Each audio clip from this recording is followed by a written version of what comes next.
Hello, আসসালামু আলাইকুম। BD food ব্লগসের পক্ষ থেকে আপনাদের সবাইকে স্বাগত জানাচ্ছি। আশা করছি আপনারা সবাই অনেক ভালো আছেন। আলহামদুলিল্লাহ আমরাও সবাই অনেক ভালো আছি। আজকের ভিডিওতে থাকছে পায়েস রান্নার রেসিপি। শুরুতে আমি 1.5 লিটার দুধের মধ্যে চালটা দিয়ে দিলাম। দিয়ে দিচ্ছি এলাচ, দারচিনি, এলাচ আর দারচিনি দিয়ে খুব ভালোভাবে নেড়ে নিব। এ পর্যায়ে দিয়ে দিচ্ছি পরিমাণ মতো লবণ,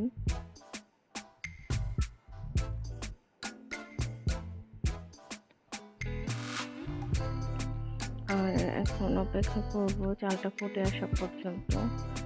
এই তো চালটা ফুটে আসছে।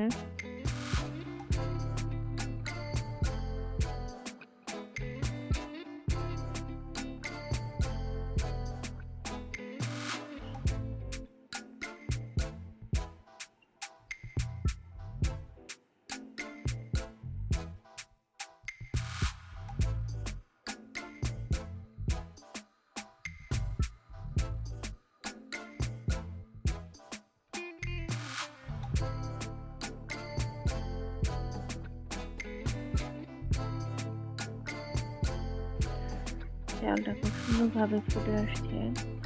এ পর্যায়ে আগে থেকে আমি 2 লিটার দুধ জাল করে ঘন করে নিয়েছি। এখন ওই দুধটা দিয়ে দিব। অল্প অল্প করে দুধটা দিয়ে দিব আর নেড়ে নেব।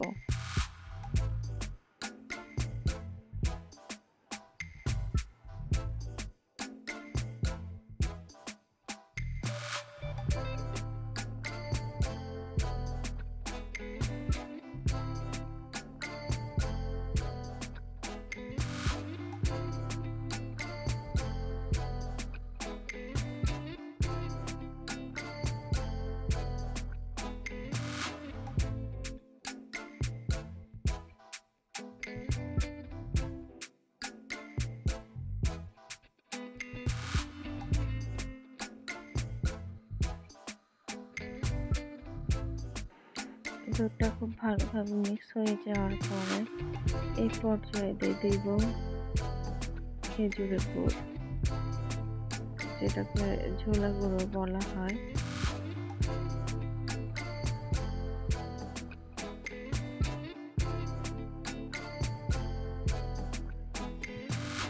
আর এই গুড়টা দেওয়ার পরে আস্তে আস্তে পায়েসের কালারটাও চেঞ্জ হয়ে যাবে।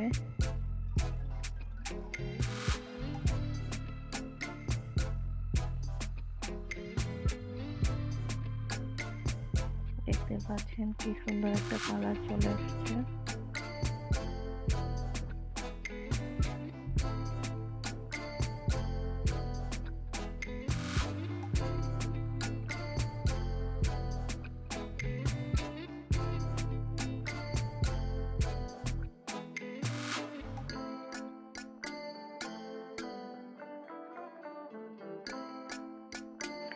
পায়েসের কনসিস্টেন্সি ঠিক রাখার জন্য এখন আবারও দিয়ে দিচ্ছি লিকুইড দুধ।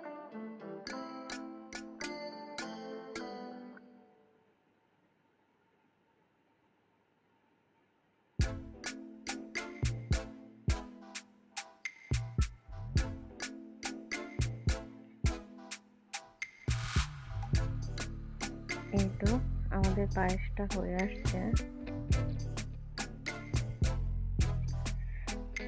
ধন্যবাদ সবাইকে ভিডিওটি দেখার জন্য। পরবর্তীতে আবার নতুন কোনো ভিডিও নিয়ে আপনাদের সামনে হাজির হব। ততক্ষণ পর্যন্ত সবাই ভালো থাকবেন, সুস্থ থাকবেন, বিডি ফুড ব্লগসের সাথেই থাকবেন। আল্লাহ হাফেজ।